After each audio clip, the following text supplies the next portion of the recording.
सब कुछ ठीक चल रहा था।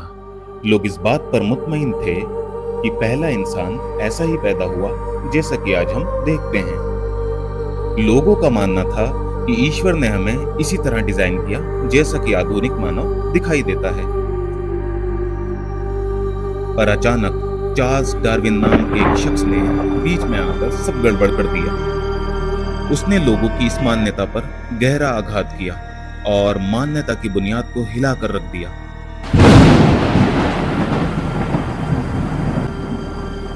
इंग्लैंड में पैदा हुए चार्ल्स डार्विन नामक वैज्ञानिक ने सन 1859 ईस्वी में एक किताब प्रकाशित की जिसका नाम था on the origin of the species.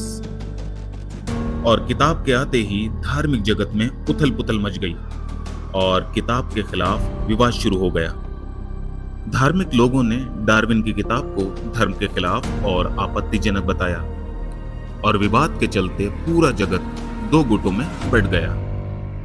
एक गुट उन लोगों का जो मानते थे कि इंसान को ईश्वर ने पैदा किया और उसी ने हमें इंसान जैसा डिजाइन किया, और दूसरा गुट डार्विन के साथ खड़ा हो गया।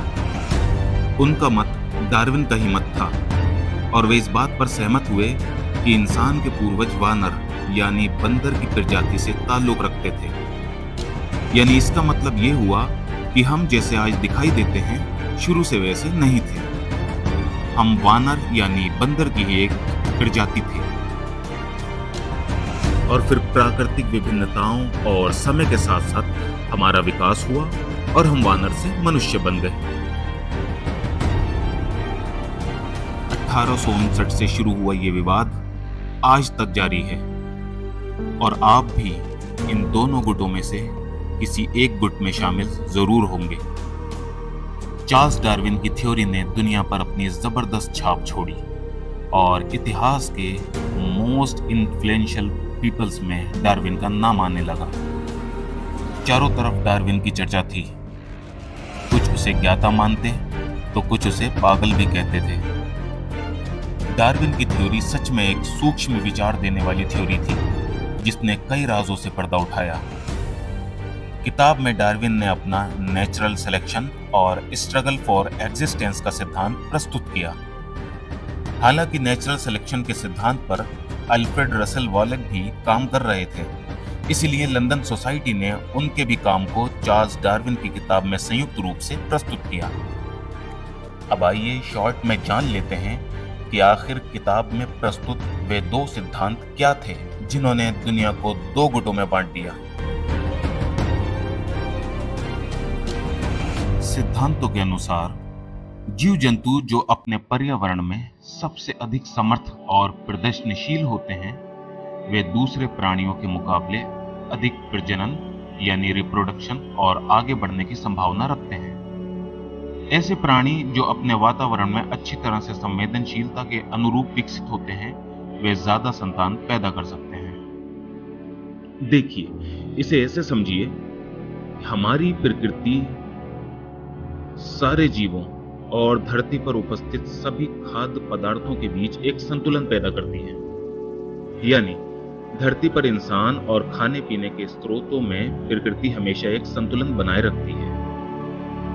मिसाल के तौर पर एक फीमेल डॉगी एक बार में 9 बच्चे पैदा करती है, पर कुछ कारणों से अधिकतर मर जाते हैं। सिर्फ 3 या 4 ही सरवाइव कर पाते हैं। तो चार्ल्स डार्विन के अनुसार वातावरण में केवल वे जीव ही सरवाइव कर पाते हैं जो दूसरे जीवों के मुकाबले इस वातावरण से संघर्ष कर पाते हैं।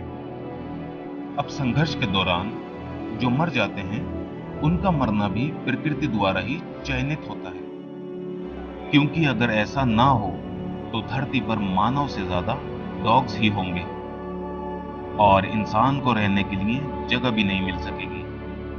अब इसी तरह आप और भी बहुत से जीवों के उदाहरण ले सकते हैं। ऐसा ही अन्य कीड़े मकोड़ों के संबंध में भी सत्य है। वे एक बार में इतने बच्चे पैदा करते हैं कि अगर सारे ही जीवित रह जाएं तो धरती पर कीड़े ही होंगे। इंसान का जीना भी मुश्किल हो जाएगा। डार्विन ने बताया कि इस धरती पर जितने इंसान पैदा होते हैं उसी अनुपात में मरते भी रहते हैं ताकि प्राकृतिक संतुलन बना रहे। और मानव की आवश्यकता अनुसार भोजन एवं दूसरी जरूरतें पूरी होती रहें और इनकी कमी ना हो। यही प्रकृति का चुनाव है और इसे ही प्राकृतिक चयन का सिद्धांत कहते हैं। अतः प्रकृति इस वृद्धि पर अपना नियंत्रण रखती है, क्योंकि जीवों की संख्या में जितनी तेजी से वृद्धि होती है उतनी तेजी से भोजन या निवास में वृद्धि नहीं होती। और अब इस भोजन को पाने के लिए भी जीवों में लगातार संघर्ष और प्रतियोगिता चलती रहती है। जो जीव इस प्रतियोगिता में सफल हो पाते हैं वही जिंदा रह पाते हैं, और जो सफल नहीं हो पाते वे मर जाते हैं। देखिए, जीवन में संघर्ष 3 तरह के हैं।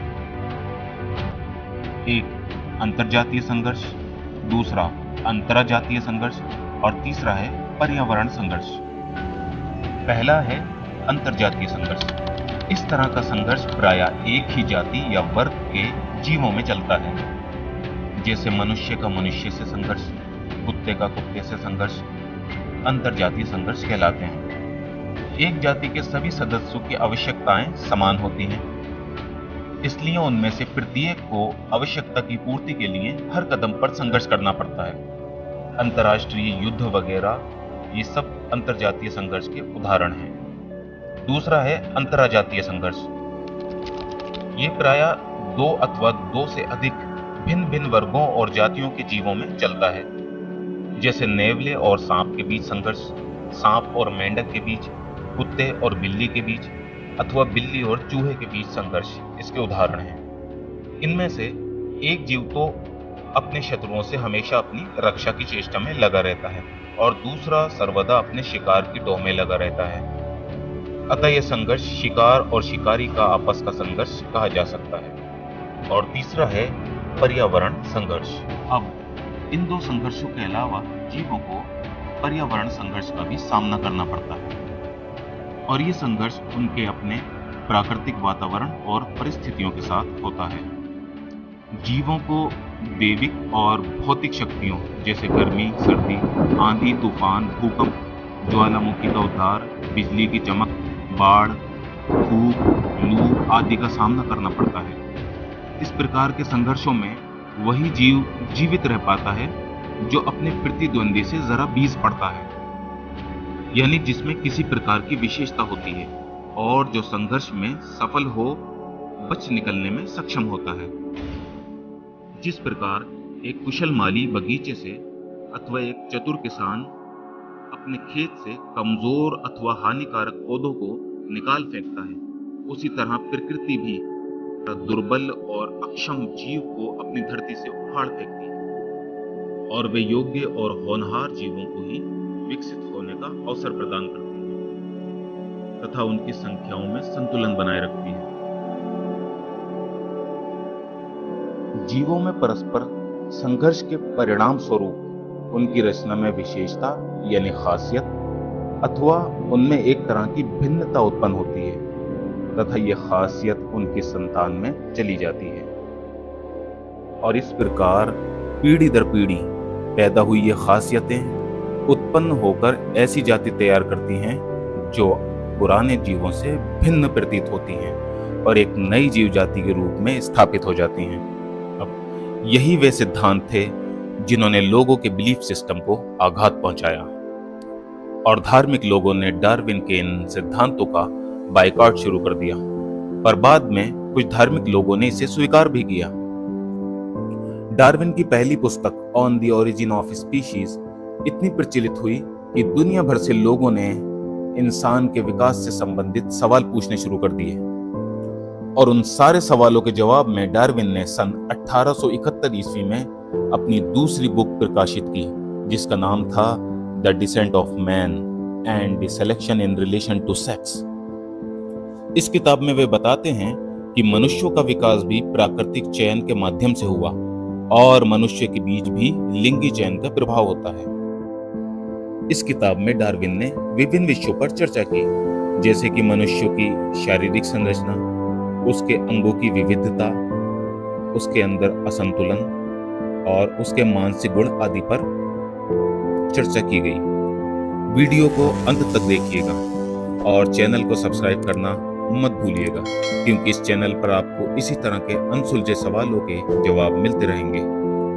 तो इन सिद्धांतों को पढ़कर पता चलता है कि डार्विन की थ्योरी की मुख्य बात यही थी कि इंसान ऐसा पैदा नहीं हुआ जैसा कि आज हम देखते हैं।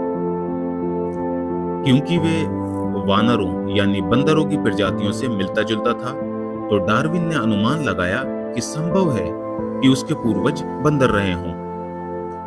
अब आपके दिमाग में सवाल आ सकता है कि अगर बंदर से ही इंसान बना, तो सारे बंदर इंसान क्यों नहीं बन गए? जो बंदर आज हम देखते हैं, उनका इवोल्यूशन क्यों नहीं हुआ? तो एक बात अच्छे से जान लीजिए कि डार्विन ने कभी यह नहीं कहा कि इंसान बंदर ही था। उन्होंने तो सिर्फ अनुमान लगाए थे कि क्योंकि इंसान शारीरिक और सामाजिक विशेषताओं में बंदरों से मिलता जुलता है, तो हो सकता है कि उसके पूर्वज बंदर रहे हों। लेकिन कुछ धार्मिक लोगों ने डार्विन को बदनाम करने के लिए ये शब्द खुद ही गढ़ लिए। डार्विन की थ्योरी से हम कई सारे निष्कर्ष तक पहुंच सकते हैं। डार्विन को एकदम से नकार देना ठीक नहीं, बल्कि मूर्खता है। क्या पता डार्विन की खोज से धर्म की बहुत सी बातों को समझना आसान हो जाए। डार्विन ने अपना पूरा जीवन मानव विकासवाद को समझने में समर्पित कर दिया। क्या उसके द्वारा दिया गया सब कुछ बकवास होगा? बिना गहराई को समझे एकदम से नकार देने कुछ धार्मिक लोगों की समस्या होती है।